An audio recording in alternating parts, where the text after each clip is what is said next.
So with Californication, did you record the band off the floor, or was everything done in isolation?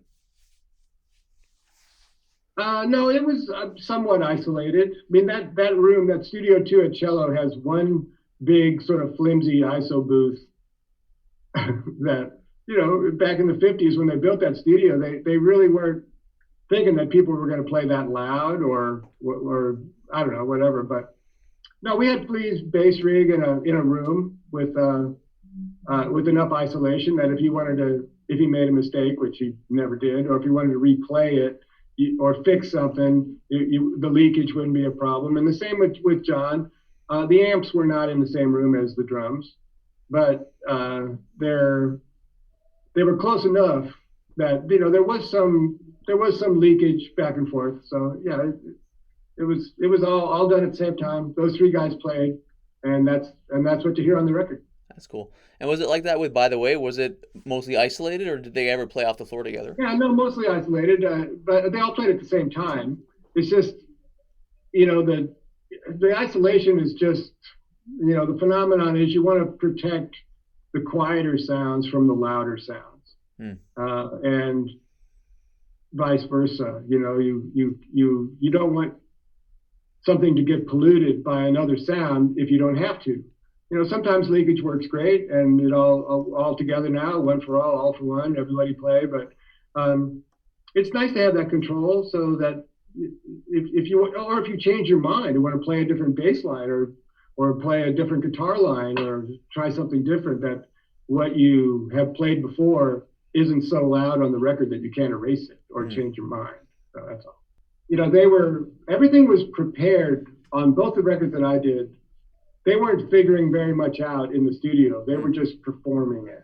So I don't really know what goes on at their jam space. I don't Gotcha. really know what goes on in their garage or when they get together to start to figure out what's going to happen next. I don't really know who drives and who follows, but um, I would, I think John might be the creative musical leader, but I think when it just comes down to it, if Anthony doesn't want to do it, you're not going to do it. Anything can happen. Everybody's human.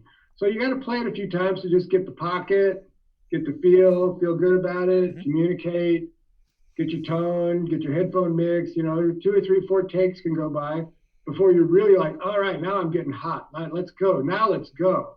So maybe take six, seven, eight.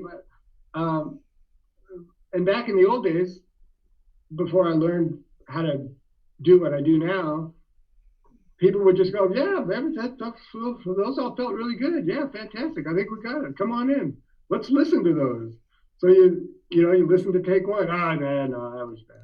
Listen to take two. Ah, that was no good. And then you play them all back, and then somebody goes, well, which one do you want to use?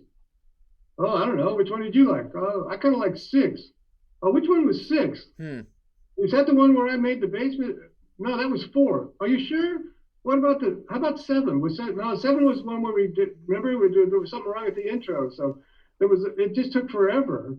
And then if you wanted to like pick a piece, like let's use this verse and this chorus and this verse and this chorus from this take, that take, this take, that take, the process of editing the tape was like a magic show. Hmm. It would be like, now we're going to cut the tape. Everybody watch this. It would take a couple hours. Hmm.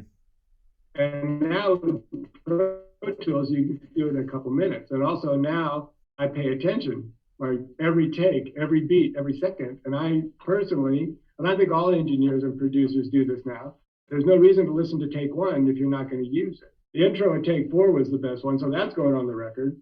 The middle bit, well, it could be three or four. Well, if we started on four, let's use four. Let's do a minimum of cuts. Let's play that back. Let's see if it's any good. And that's if you don't get it in one take. The Chili Peppers did get a lot of stuff in one take. That's the take. We're not going to try to beat that. But the record making process has changed. Hmm. So I have a note taking system and I pay attention, and budgets aren't what they used to be, and bands don't have 37 days to make a record anymore.